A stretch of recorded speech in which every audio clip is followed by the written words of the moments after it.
Bahujan Samaj party జిల్లా అధ్యక్షులు కరీంనగర్ నియోజకవర్గంలో మొన్న జరిగినటువంటి ఎన్నికల్లో ఎమ్మెల్యే అభ్యర్థిగా పోటీ చేసినటువంటి ముందుగా ఈ మీడియా సమావేశానికి హాజరైనటువంటి మీడియా మిత్రులందరికీ కూడా హృదయపూర్వక ధన్యవాదాలు తెలుపుతా ఉన్నాం.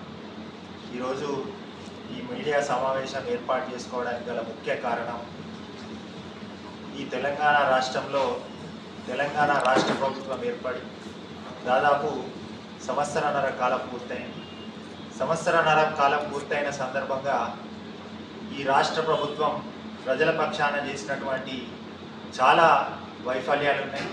దాన్ని మేమందరం కూడా మీడియా మిత్రుల దృష్టికి తీసుకురావాలనేటటువంటి ఉద్దేశంతో ఈరోజు ఈ మీడియా సమావేశాన్ని ఏర్పాటు చేయడం జరిగింది. అదేవిధంగా కరీంనగర్ జిల్లాలో కూడా కాంగ్రెస్ పార్టీకి సంబంధించి ప్రభుత్వంలో ఉన్నటువంటి నాయకులు రాష్ట్ర ప్రభుత్వం ఏర్పాటై వాళ్ళు నామినేటెడ్ పోస్టులు తీసుకున్నారు, కానీ ఇక్కడ కూడా కరీంనగర్ జిల్లాలో కూడా చాలా సమస్యలు ఉన్నాయి. వాటిపైన మీ అందరికీ కూడా ఈ పత్రికాముఖంగా మాట్లాడాలనేటువంటి ఉద్దేశంతో ఈ మీడియా సమావేశం ఏర్పాటు చేయడం జరిగింది. ముందుగా ఏదైతే కేంద్ర రాష్ట్ర ప్రభుత్వాలు ఉన్నాయో, కేంద్ర రాష్ట్ర ప్రభుత్వాలు రైతులకు మొన్నటి రోజున మనందరం కూడా చూస్తూ ఉన్నాం, యూరియాకు సంబంధించినటువంటి సమస్యతోటి ఎంతోమంది రైతులు రోడ్డున మనం వారి యూరియాకు సంబంధించినటువంటి ఇబ్బంది అయితే మనం చూసినాం. అదేవిధంగా ఈ తెలంగాణ రాష్ట్ర ప్రభుత్వంలో విద్య వైద్యానికి సంబంధించినటువంటి భరోసా భద్రత లేకుండా పోయింది. నిరుద్యోగులు మొన్నటి రోజున గ్రూప్ 1 పరీక్షను రద్దు చేసి అసలు ఉద్యోగాలు రానటువంటి వాళ్ళకి మళ్ళీ కొత్త ఉద్యోగాలు రాసేటటువంటి పరిస్థితి, ఉద్యోగాలకు సెలెక్ట్ అయినటువంటి వాళ్ళకి పరిస్థితి అంటే ఈ రాష్ట్ర ప్రభుత్వం నిరుద్యోగుల పైన కూడా చాలా ఇబ్బందులకు గురి చేసేటటువంటి పరిస్థితి ఉంది. మనం ఎన్నికలప్పుడు ఏదో 6 గ్యారంటీలు ఇచ్చి ఆ గ్యారంటీలు అమలు చేస్తామని చెప్పినటువంటి తెలంగాణ రాష్ట్ర ప్రభుత్వంలో అమలయ్యేటటువంటి పరిస్థితి లేదని చెప్పి ఈ సందర్భంగా చెప్తాం. అదేవిధంగా మన స్థానికంగా ఉన్నటువంటి కరీంనగర్కు సంబంధించినటువంటి విషయంలో కూడా ఎన్నో అవకతవకలు గతంలో జరిగినాయి. ఏదైతే స్మార్ట్ సిటీ అని చెప్పి కరీంనగర్ను స్మార్ట్ సిటీగా తీర్చిదిద్దినామని చెప్పి ఇటు అప్పుడు ఉన్నటువంటి వినోద్ కుమార్ బీఆర్ఎస్ ఎంపీ గారు, ఇప్పుడున్నటువంటి కేంద్ర మంత్రిగా ఉన్నటువంటి బండి సంజయ్ గారు స్మార్ట్ సిటీకి ఘనత మొత్తం మాదే అని చెప్పి ఈ సందర్భంగా చెప్తా ఉన్నారు. స్మార్ట్ సిటీ డెవలప్మెంట్ చేసినట్టయితే ఈ మధ్య కాలంలోనే కరీంనగర్లో ఉన్నటువంటి ప్రజలు గమనించారు, ఒక్క చిన్నపాటి వర్షాలకే రోడ్లు మొత్తం కూడా జలమయమైనవి. మనం గమనించినాం, చాలా చోట్ల కూడా రోడ్లు అనేటివి జలమయమైనవి. ఆ స్మార్ట్ సిటీలో ఈ వర్క్లో కూడా చాలా అవకతవకలు, కాంట్రాక్టులకు చాలా మంది కూడా దోపిడీ చేసినటువంటి వ్యవస్థ. ఇక్కడనే కేబుల్ బ్రిడ్జ్ ఉంది, కేబుల్ బ్రిడ్జికి సంబంధించి కూడా కనీసం రోడ్డుకు ప్రాబ్లం అయిందని చెప్పంటే ఆ రోడ్డులో ఇప్పటి వరకు కూడా వన్ వే రోడే చేస్తారు తప్పించి అదేవిధంగా కరీంనగర్లో మెడికల్ మాఫియా కూడా చాలా దారుణంగా తయారైనటువంటి పరిస్థితి. మొన్న మెడికవర్ హాస్పిటల్లో ఒక మృతి చెందారు. అంతకుముందు అదే మెడికవర్ హాస్పిటల్లో కూడా మాధరి అశోక్ అనేటటువంటి అడ్వకేట్ గారు మృతి చెందారు. ఆరోగ్యశ్రీ డబ్బులు వస్తున్నప్పటికీ కూడా అదనంగా పేషెంట్ల ద్వారా డబ్బులు వసూలు చేస్తారు. ప్రభుత్వ ఆసుపత్రిలో ఎలాంటి సదుపాయాలు లేవు. దీనిపైన కూడా ఇక్కడ ఉన్నటువంటి అధికారులు చర్యలు తీసుకోవాలని చెప్పి డిమాండ్ చేస్తాం. అదేవిధంగా బహుజన్ సమాజ్ పార్టీ అనేది ప్రజల పక్షాన కరీంనగర్లో ఉండేటటువంటి ప్రతి సమస్య పైన నిరంతరం మేము పోరాడతామని చెప్పి సందర్భంగా మేము తెలియజేస్తాం.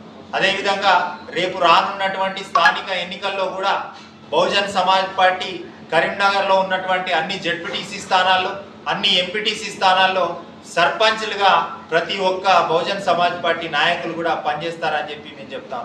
మొన్నటి రోజున 19వ తారీఖు రోజు కరీంనగర్ గోపికృష్ణ ఫంక్షన్ హాల్లో ఉమ్మడి ముఖ్య కార్యకర్తల సమావేశం ఏర్పాటు చేయడం జరిగింది.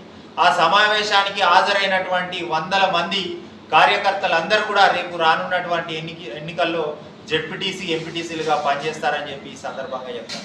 అసలు బహుజన్ సమాజ్ పార్టీ అనేది లేదు, ఒక నాయకుడు వచ్చి పార్టీ అనేది మొత్తం కనుమరుగైపోయింది.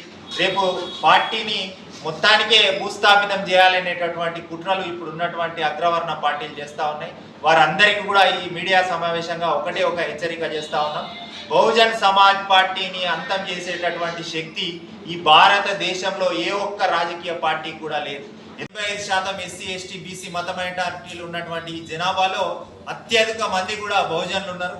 బహుజన్ సమాజ్ పార్టీ అనేది దేశ రక్షణ కోసం, బహుజనులకు రాజ్యాధికారం కోసం డాక్టర్ బాబాసాహెబ్ అంబేద్కర్ గారు రచించినటువంటి భారత రాజ్యాంగాన్ని కాపాడాలనేటటువంటి ఒక గొప్ప సంకల్పంతో ఉన్నటువంటి ఒక పార్టీ. ఆ పార్టీని అంతం చేసేటటువంటి శక్తులు ఎవరు లేరు. నాయకులు వస్తూ ఉంటారు, పోతూ ఉంటారు. మాన్యశ్రీ కాంశీరామ్ గారు ఒక మాట చెప్పారు, మా పార్టీ నుంచి ఇతర పార్టీలకు వెళ్ళినటువంటి నాయకులందరూ కూడా ఎండిన కట్టెలటువంటి వారు మంట కాగబెట్టుకొని బూడిద అయిపోయేటటువంటి పరిస్థితి ఉంటుందని చెప్పేటటువంటి మాట మాన్యశ్రీ కాంశీరామ్ గారు చెప్పడం జరిగింది.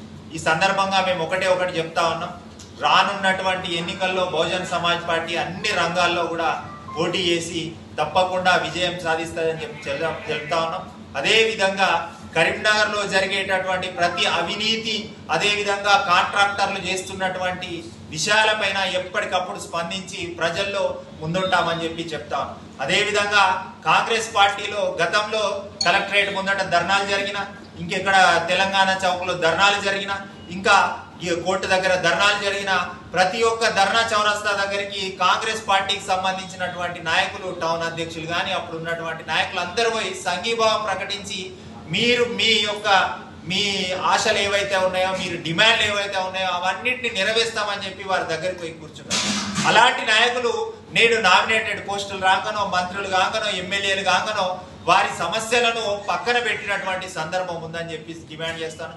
వారి సమస్యలు గతంలో ఎవరైతే న్యాయమైన డిమాండ్ల కోసం ధర్నాలు, రాస్తారోకలు చేసినటువంటి వారి సమస్యలను అన్నింటినీ కూడా నెరవేర్చే దిశగా కార్యాచరణ తీసుకోవడానికి బహుజన్ సమాజ్ పార్టీ నాయకులు అందరం కూడా ముందుంటామని చెప్పి ఈ సందర్భంగా చెప్తూ, ఈ మీడియా సమావేశంలో నాతో పాటు జిల్లా జనరల్ సెక్రటరీ మాంకాలి తిరుపతి గారు, జిల్లా కార్యదర్శి మాతంగి మల్లయ్య గారు, అదేవిధంగా చొప్పదండి మానకౌంటి అసెంబ్లీ అధ్యక్షులు కాంపెల్లి రాజు గారు, కుమారి సంపత్ గారు, రాజు గారు, వీరందరూ కూడా పాల్గొన్నారని చెప్పి ఈ సందర్భంగా మీడియా మిత్రులందరికీ కూడా తెలియజేసుకుంటూ మీ అందరికీ కూడా మరి ఒకసారి ధన్యవాదాలు తెలుపుతా ఉన్నాం. Thank you.